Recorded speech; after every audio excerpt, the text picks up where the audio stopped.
The following is a production of DallasCowboys.com and the Dallas Cowboys Football Club. How about them Cowboys? Yeah! Go Cowboys!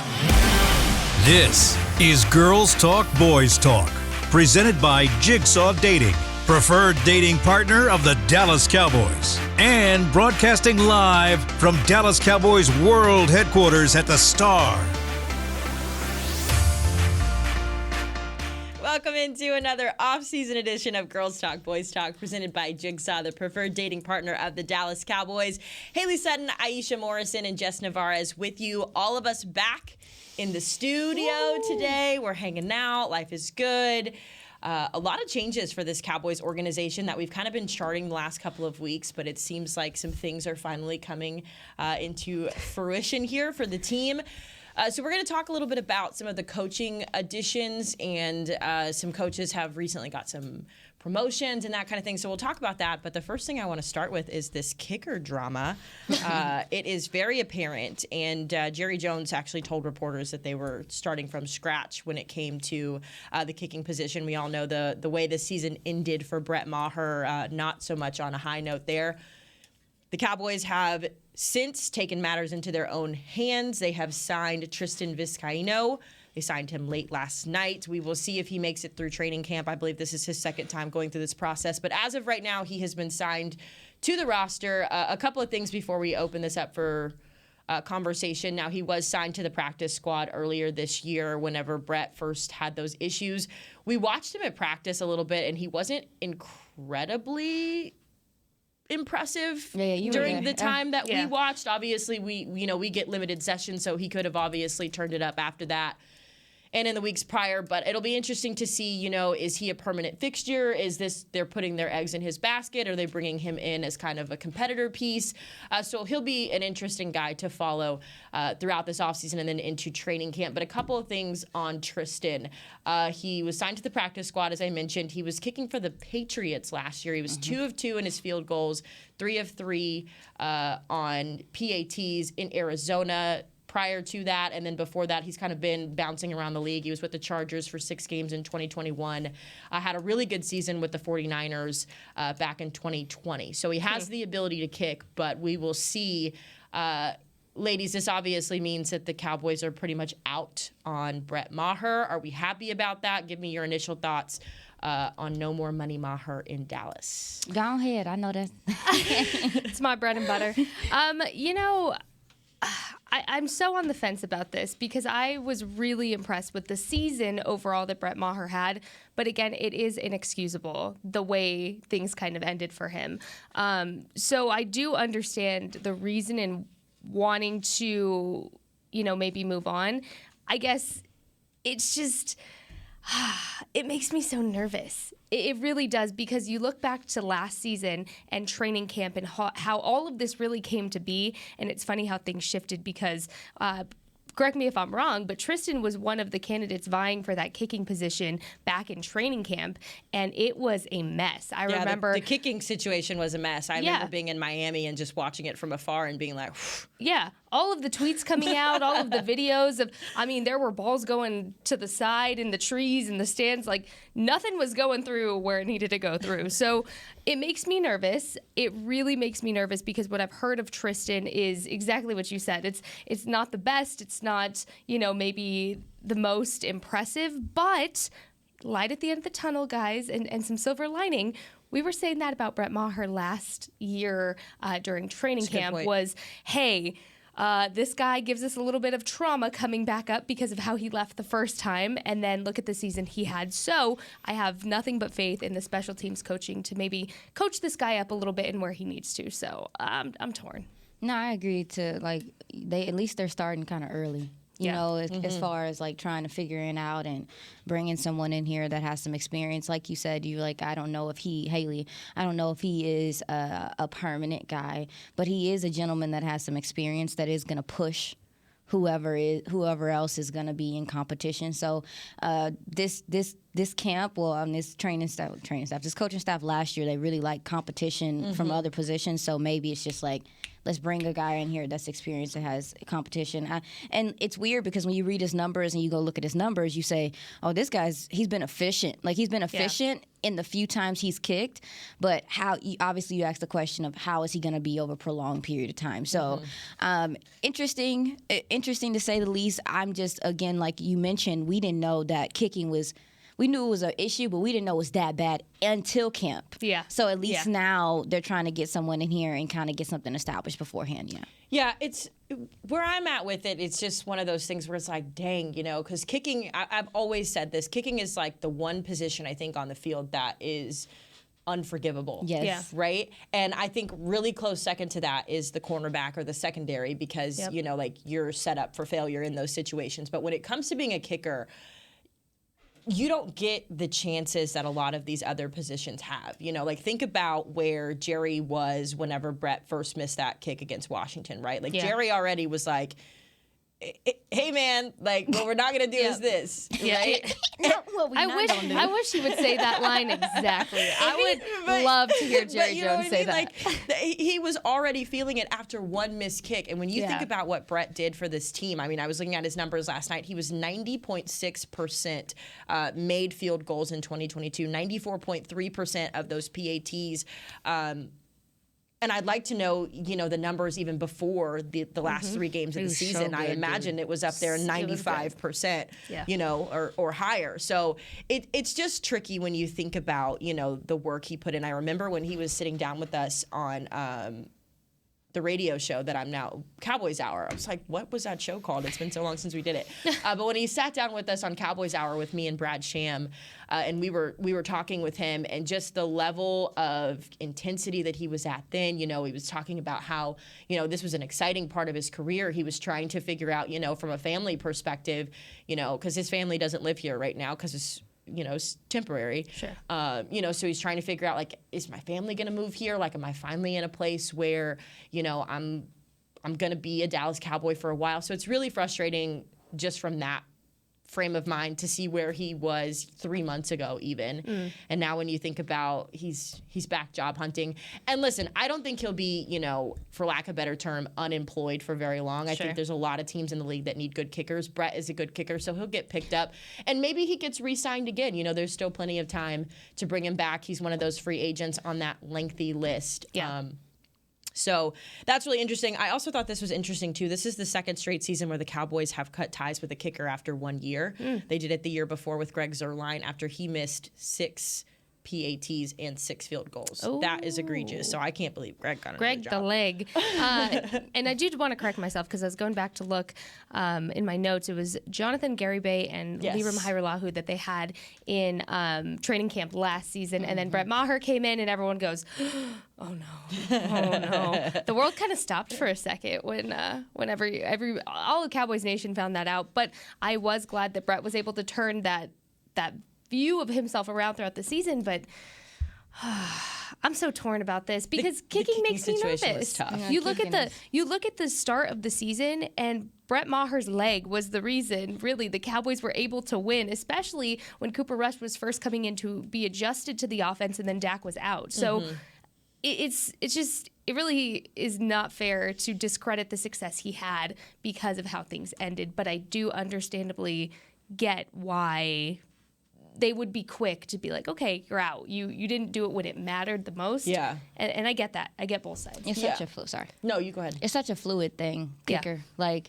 we're gonna look at so many guys and be like, he got signed again. Like, I mean, or you're gonna look at some guys in the league right now that have been playing for a while. I think there's a couple guys that have been here for a minute in the league Crosby. that are gonna be free agents, and they might get picked up even after having not such great seasons. It's such a, like I said, it's like a fluid thing to where a lot of teams are like, well, I can just go find somewhere. I can go find one somewhere else. Sure. But at the same time, it's like, it's so important. So how can you, but I just think that's how the position's kind of been handled. And it's kind of like what you say, fool me one time, shame on you, fool me two. Like it's my favorite thing. The thing what happened with Brett is similar to like the Cowboys saw it the year before, like, well, not the year before, but a couple years ago. It was like, he's great, but then you get those extra points and it's like, he's just cocking it. And you're just like, what are you doing? Like, it's so weird. It's so weird how it happened for him. And I do agree that it's, I don't know, bittersweet in the sense of like, dang, he had such a good season, and to finish it like that and that just be it is disappointing. But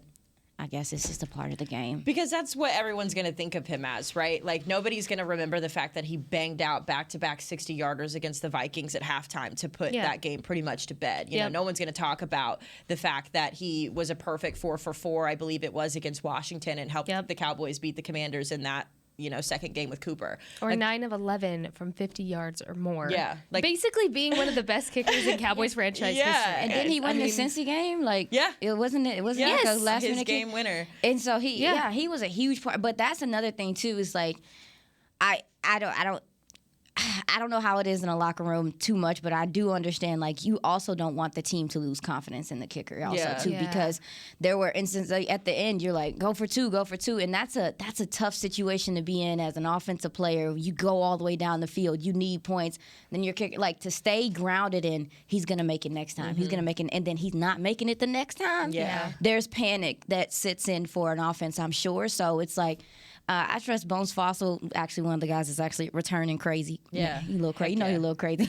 But he's returning this year. So, kicker is one of my things I'm really looking at in camp because it can make or break your team in the playoffs, clearly. Yeah. Clearly. There was a little bit of optimism, and this is why I say I don't see him having any issues getting re-signed somewhere else because, the extra points were the issue. It wasn't the field goals, right? Exactly. He wasn't missing field goals. He was missing extra points. Yeah. So I think the silver lining in that is, at least in that San Francisco game, you saw that extra point hooking left, regardless of if it got blocked or not. That was not, it wasn't going in. Yeah. But the field goals were going in, and if I'm weighing here, this is a guy where he's going to spend all of offseason, I imagine, kicking nothing but extra points, getting mentally right in that aspect, and at least he's not having to worry about the missed field goals. So positive for him there. We obviously wished Brett nothing but the best. If he's back at some point, obviously we'll cross that bridge when we get there. But just some interesting things going on. Before we get into the coaching, I think we're going to do that in the second block. But I want to ask you ladies, obviously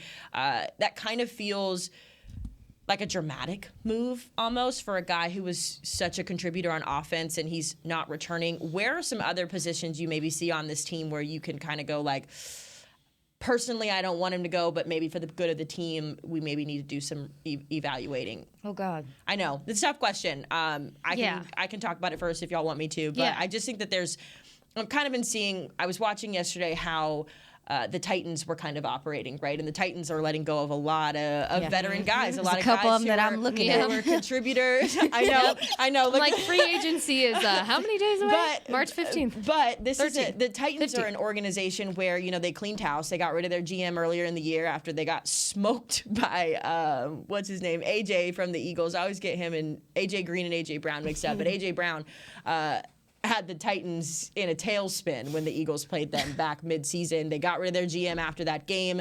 Now they're clearing house, getting rid of veteran offensive linemen. They released Robert Woods, obviously. But to me, that's kind of signs of like they're serious about getting better. Mm-hmm. And sometimes I think that's why I don't envy being in the front office because I'm not the one that's having to make those emotional decisions. Mm-hmm. And I think that there's a couple of guys on this roster here that emotionally I don't want to see them go, right? But maybe for the good of the team and looking forward to what you need to get to that championship level, you've got to make those decisions. Oh, yeah. I mean, I guess you say, like, can you get better at that position? Like, can you get better at certain positions? And so I was going to ask you, since you your man is like a Miami coverage guy and everything.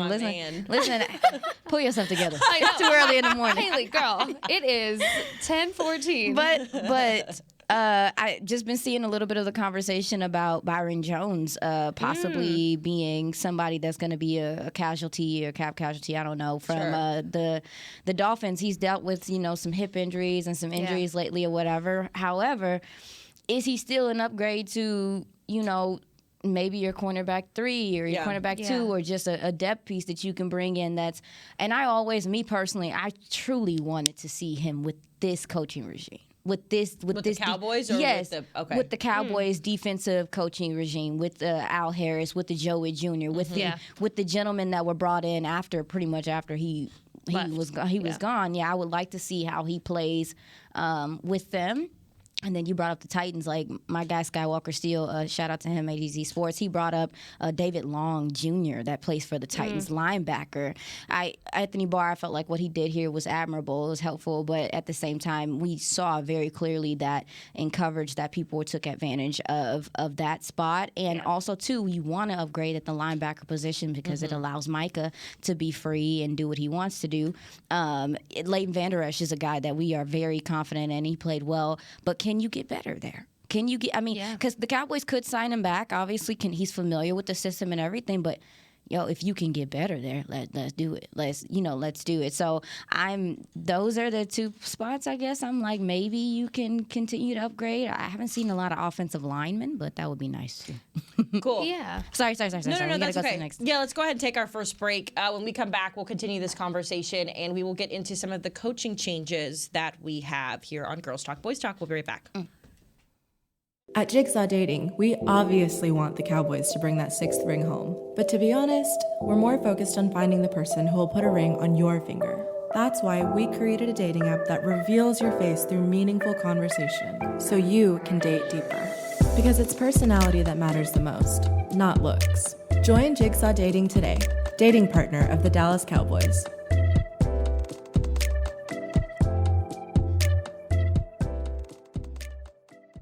All right, Pepsi-loving football fans, it's time we had a lesson in trash talk. And I'm not talking about that stuff that happens on the field. What I'm talking about is trash, and it's the only thing that belongs in your garbage can. No, recycling might not be as thrilling as converting a 4th and long, but next time you're thinking about throwing that Pepsi Zero Sugar bottle away, just cap it back up and pretend you're down by 6 with the recycling bin wide open. Know the difference? Make a difference. Be a team player and recycle. Visit PepsiTrashTalk.com to learn more.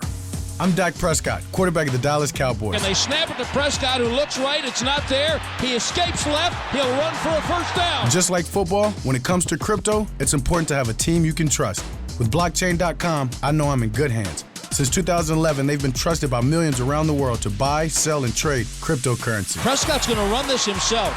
Run it up the middle, and he scores. Whether you're new to crypto or an active trader, they've got you covered. What are you waiting for? Get started at blockchain.com.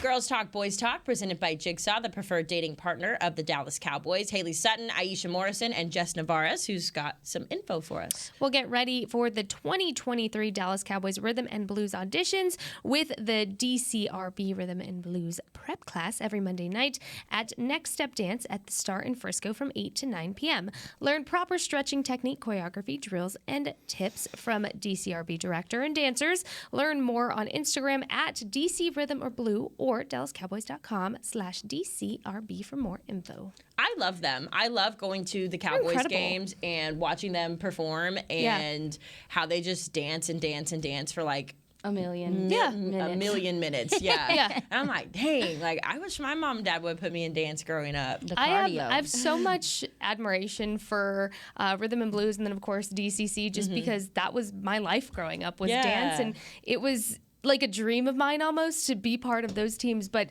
just watching them as I was in dance and just knowing how hard that is to know that much choreography and to perform in front of that many people, they make it look easy, and that's how you know they're good, when it looks ezy, because it is not.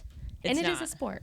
For It anyone is. who says it is not. Let them know, sis. I will have a debate about that. Well, let's not, because we've got a Not lot right to here. talk about. Not right here. But if anybody ever wants to, let me know. So we were talking a lot about the kicking situation, a lot of changes coming to this organization. Of course, those changes started right after the Cowboys lost to the 49ers.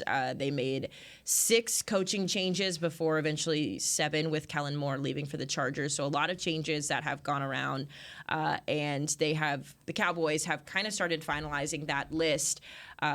They have added a couple of new guys on Wednesday that were promoted. So Scott Tolzien, he was moved from offensive assistant to the new quarterbacks coach. Jeff Blasco, who was the offensive line assistant coach, he is now the running backs coach, which, by the way, the old running backs coach, Skip Pete, was hired in Tampa. So good for him. Coach Pete was always good to us.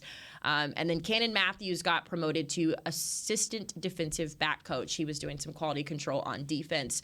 So just some promotions going on there. A lot is still moving and shaking. I think there'll probably be a couple more hires before the end of the week, and then we will get a chance to hear from Mike McCarthy for the first time next week at the NFL Combine. But for the changes that are happening, right now, and we've talked about this on the show before, it really feels like this is a Cowboys organization that is ready to get past the hump. We've talked about in seasons past where it's kind of been a lot of talk and not a lot of action on the back end, but I feel like Jerry knows that he has something really special here, and he's got to do what it takes to get them to that next level. So I kind of just want to talk about some of the coaches who have been promoted, if there's any guys that stand out to y'all, or your thoughts just on, I know you mentioned earlier how they're starting early. How does this kind of impact the offseason with them getting to work so quickly? Yeah, I mean, it's when you go ahead and get the coaching staff in here, it's kind of similar to when Mike McCarthy, Dan Quinn, those guys came in that offseason. It was early, like it was far before the draft. And that's partially because that allows these guys to get in here. And these are gentlemen that are familiar to Mike McCarthy as well. So these are some of his gentlemen. But they can come in here and they can establish, like, okay, so what's our identity going to be? What are we going to do? And that, in turn, to me, is going to trickle down to setting expectations of who's doing what. I think Mike McCarthy talked about delegating to you before. And I just think it's important for the team, but also for the coaches, but for the team, the players as well, to kind of know what the expectation is. And going into the draft, having your staff together, I think is power, in my opinion. I think it really is power, not trying to play catch up after the fact. Guys know what their jobs are and what you're going to be looking for, how that can impact how you draft. So you're drafting the right guys for your locker room. And so even with the most exciting thing for me, and it maybe not super exciting, but Blasco, is it how do you say his first name? Jeff Blasco. Just there being a run game coordinator. Like there being somebody that is like, we're solely, and granted, like Joe Philbin was the O-line coach, but this guy has, insight on like how we're going to run the ball. And we've seen with Mike McCarthy, I think he did work with Mike McCarthy, Blasco before. All three of those guys were guys that were with McCarthy. Yeah, so there's familiarity there with him, and he's getting guys in here that he's comfortable with. I don't know nothing about Scott Tolzien. Nothing. Like most of us have been trying, like I knew he was a former player, but we don't really know I don't know what to expect there. But the Blasco thing, him being an actual run game coordinator and a running back coach, is interesting to me because I know that the emphasis of running the ball and running it well is important to this team moving forward. So yeah, I'm interested in what's going to happen with these gentlemen being here. I like the idea of this Mike McCarthy culture spreading. Haley and I were talking about how our windshields are cracked and how when it starts to spread, it spreads. Oh my goodness, girl, that rock that hit my windshield.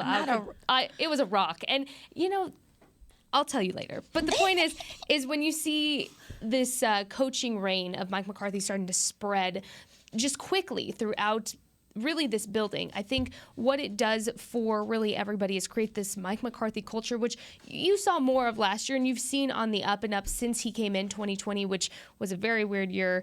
We all know that. You can't really start your coaching reign in that way. And since then, I think Mike McCarthy has taken leaps and bounds to establish what he wants and set those expectations and set those identities.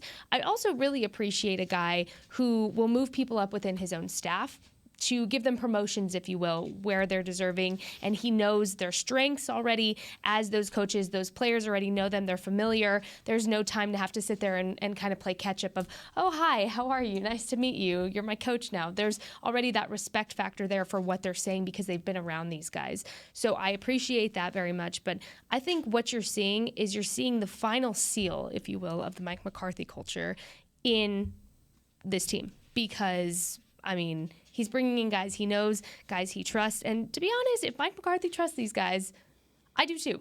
And maybe that's bold to say, but I have nothing but faith in Mike McCarthy and how he runs this team because it was incredible to watch last year.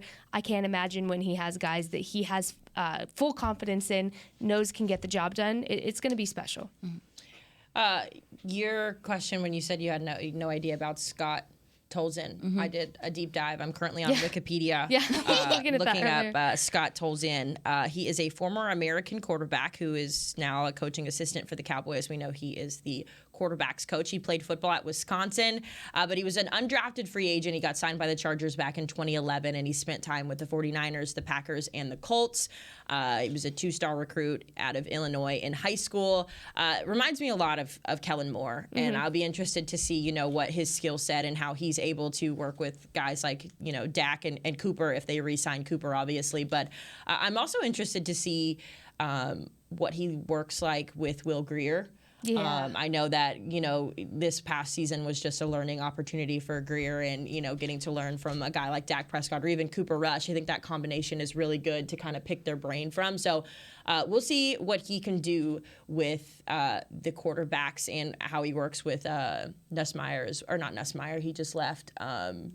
Who's the new OC? Shoddy. Thank you. Schottenheimer. Their last names are kind of tricky both. Something else that I think, and you were talking in length about Mike, and I get that. I think he's done a tremendous job with this organization, but I think this also could kind of be a make or break year for Mike as well. You know, those conversations have been happening for the last 2 seasons now. The positives is that he has continued to improve.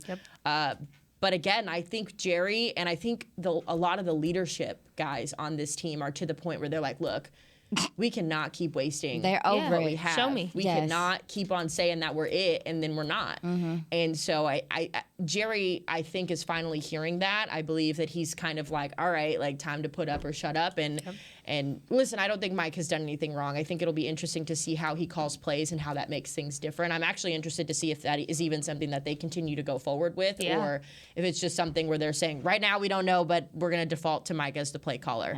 I also think, though, as long as you're the Cowboys head coach and you're not going past the certain point in the playoffs, you're always going to be questioned. Sure, if your you're not job Tom is Landry. steady. Exactly. Yeah. I mean, how many years with Jason Garrett did everyone sit here and say, oh, is his job on the line every offseason? I mean, And he was here for a while. The day after A while. any loss. A while. It was the same thing. A while is an understatement. I know, girl. And it's why It was an era. It's It was a literally whole era. why Cowboys fans are like. I really do. I think that Jason Garrett era really gave Cowboys fans like, I need to go see my therapist.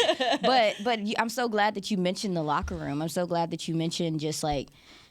2 years in a row, it is what it is. 2 years in a row, your offense couldn't get it done, and your defense was more than capable, And so I am one of the people who really think it's important for your locker room to stay together, for your offense, for you to show the aggressiveness and the want to change on the offensive side of the ball, because it's staggering that it's similar things happen in the playoffs 2 years in a row. I think it's important that they address it and go for it for the team, and also just the camaraderie of the team. Like I really do. Yeah, so. they have to. I mean, yeah, what you don't want is you don't want another stagnant time frame where you look back years later and say, okay, when should I have made this move happen? How long was too long to keep people here that weren't making it happen? So what I really appreciate about what we've seen so far this offseason is, you know, some of these coaching changes may have come to a shock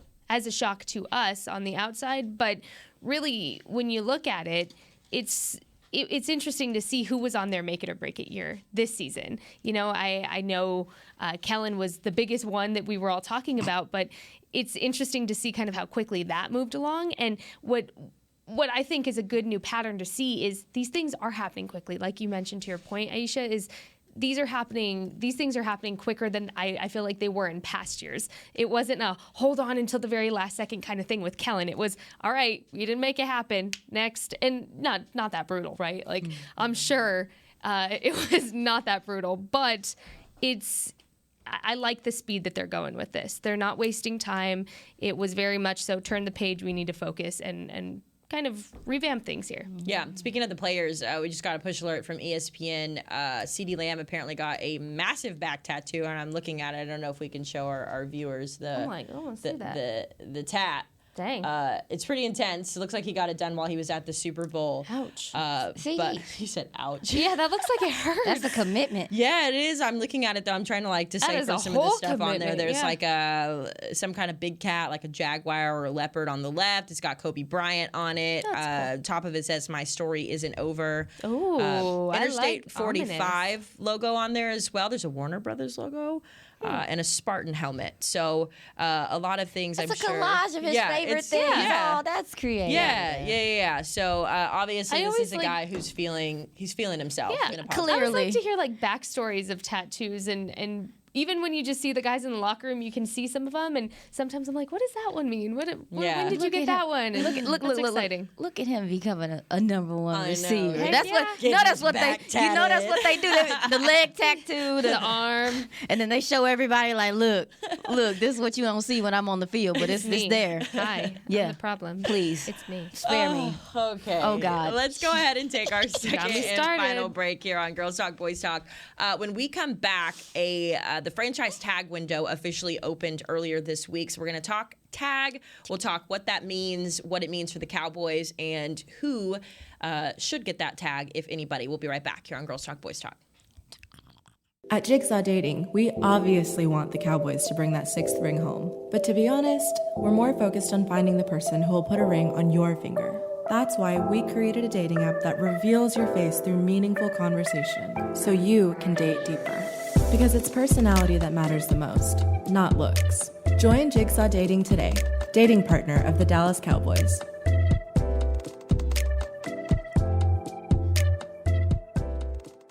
All right, Pepsi-loving football fans, it's time we had a lesson in trash talk. And I'm not talking about that stuff that happens on the field.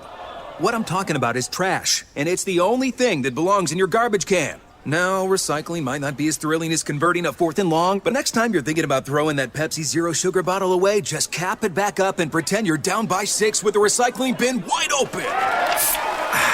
Know the difference? Make a difference. Be a team player and recycle. Visit PepsiTrashTalk.com to learn more. With Smoothie King's original Angel Food and new Angel Food Slim without added sugar, you no longer have to choose between treating yourself and hitting your goals this summer. You don't have to choose between great taste and feeling great. Because at Smoothie King, every blend is made with whole fruits and no syrups, so you can satisfy your cravings without compromise. The only choice you will need to make is which one is best for you. Try our classic Angel Food or the new Angel Food Slim, blended without added sugar. Smoothie King, rule the day.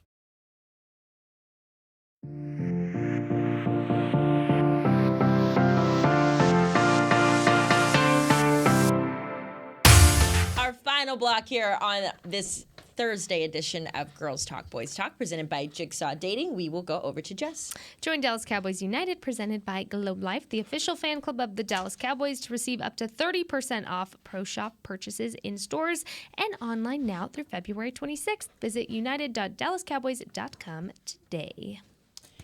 Well, ladies, off-season typically means things are pretty slow.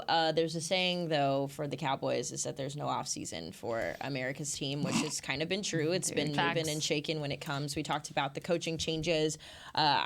Naturally, some roster changes are coming soon. But the big thing right now, franchise tag period has opened. And I kind of have to do some digging always when it comes to talking about the franchise tag, just because I have to remind myself, what are the intricacies of it? Because it is a little bit difficult. And essentially what a franchise tag is that a team can take a guy that they know they want on the roster, but they can't quite get to a long-term deal. So they give a guy a franchise tag. It allows them to continue those negotiations without having to worry about spending a ton of money up front. Dalton Schultz was the guy who was on the franchise tag this past season. It is not necessarily player friendly because it does not allow those players to speak to other teams unless I believe that it is a non-exclusive franchise tag. Then players can obviously have conversations. There's implications that we won't have to get too much into details about, but naturally a franchise tag, typically teams are going to do the exclusive tag because they want to make sure that they can keep those players on their roster at as much of a minimum cost as possible. As I mentioned, obviously, Dalton Schultz played on that tag this past season. He was making a fully guaranteed 10.9 since he made it through the season and some of those other checkpoints that he made.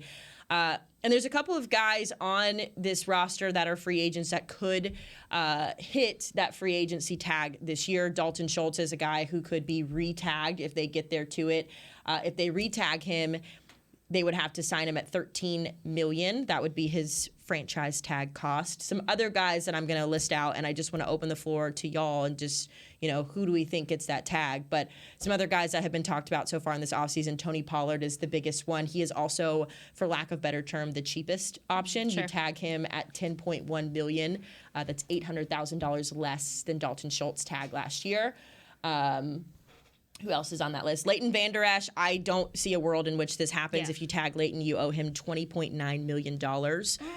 So I don't really see that happening, but I obviously see value in keeping Leighton Vander Esch on this roster. So that's a guy to where it's an option, but I don't see it happening. And then you have Donovan Wilson, who I also think is an interesting option as well. You tag him at $14.5 million, or you can hit him with the transition tag at $11.9. My question for you, ladies, of those 4 players, who is the most important guy that you want on this team no matter what and would give that tag to keep them around for at least one more year? We're not talking future long-term, but just for this upcoming season, who's the guy, if any, that you would tag to keep around? I think the obvious answer is Tony Pollard. To me, that's the obvious one, and there's a reason everybody's talking about it, because logistically it makes the most sense, cost-wise it makes the most sense, and just the season he's had, the importance he has on this offense. Aisha brought this up against the 49ers. You saw the Cowboys unravel without Tony Pollard. You saw it with your own eyes, everybody. So you need Tony Pollard back on this team.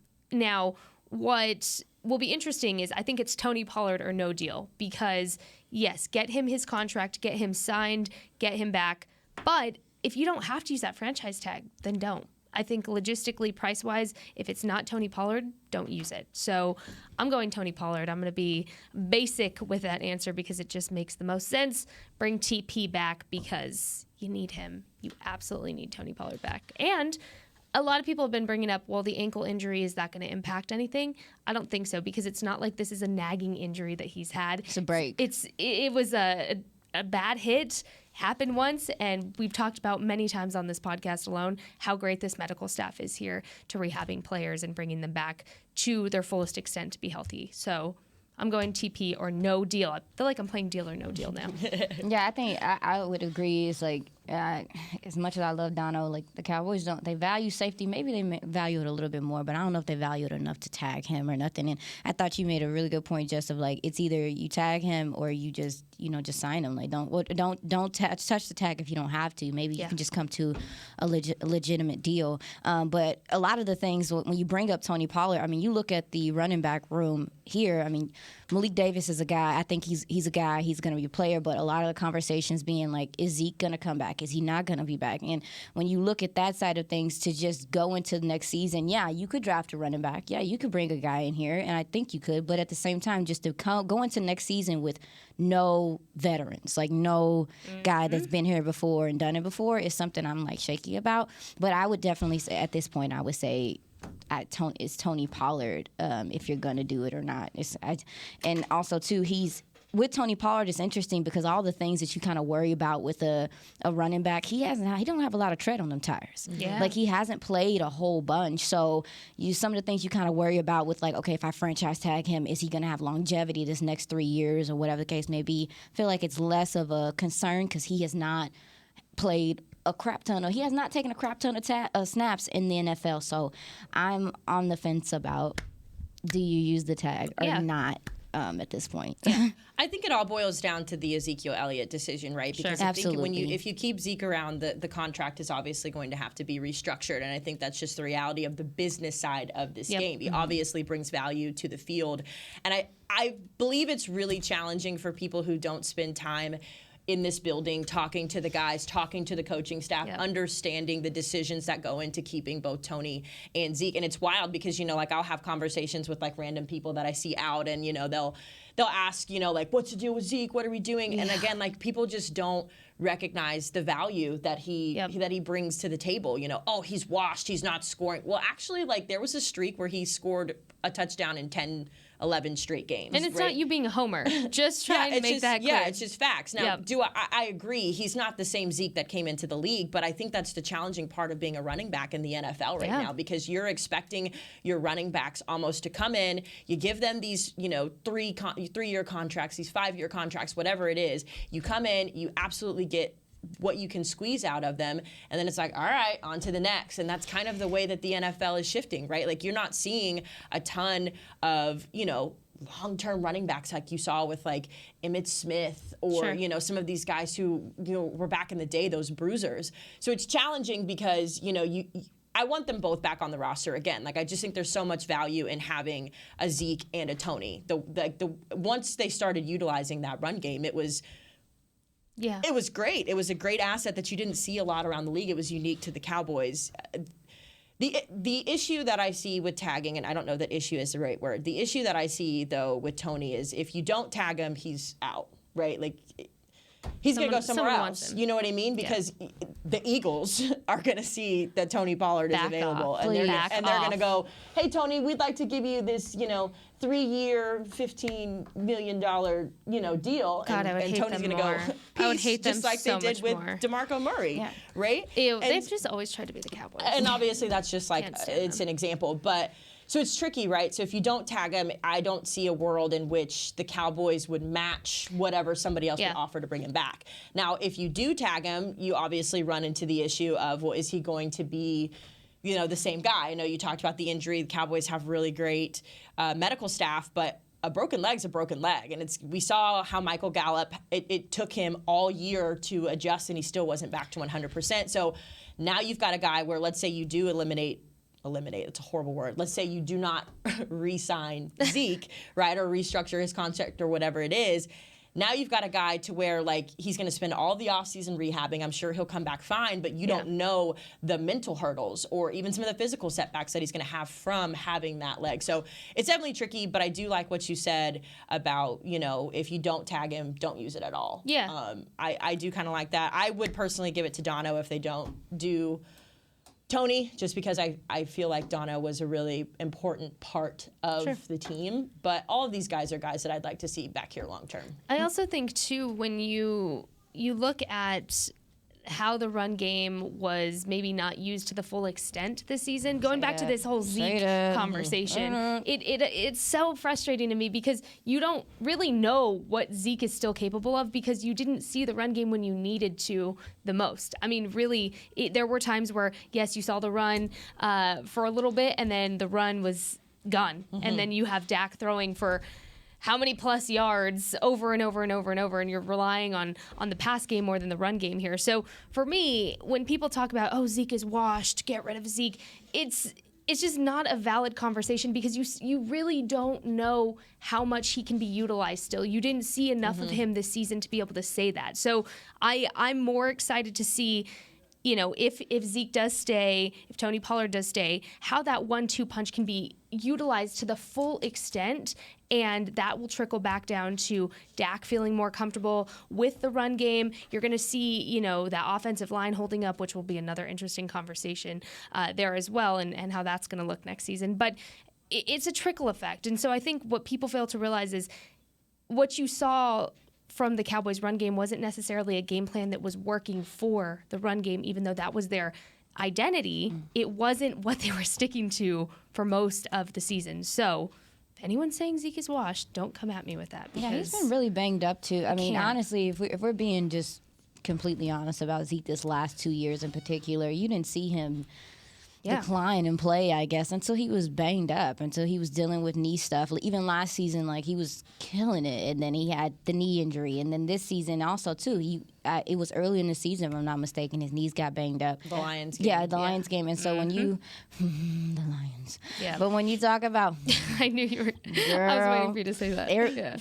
But then also too, when you talk about Tony Pollard possibly coming back, if you do franchise tag him, if you are trying to convince him to come back, I know for a fact that he is going to, hopefully with this new coaching regime, want to know how much am I going to be utilized and how am I going to be utilized, because it was criminal that he wasn't used in the passing game as much as he should have been. It was so just the running back conversation is like who's coaching, how are they coaching, how are these guys going to be active. But to your point with Zeke also too, I've seen him, he teaches also. Like, he talks to these guys. He's telling them, like, even Tony, he's telling them, like, hey, lean here, and this is going to open up for you here. There's some experience with him that that I think obviously gets undershadowed, by him not playing well in the moment or whatever. But I do think he has been very healthy for this locker room. It's been a pleasure to be able to meet him as well. Yeah, he's awesome. He's one of the first guys whenever I moved here that was polite to me, that spoke to me.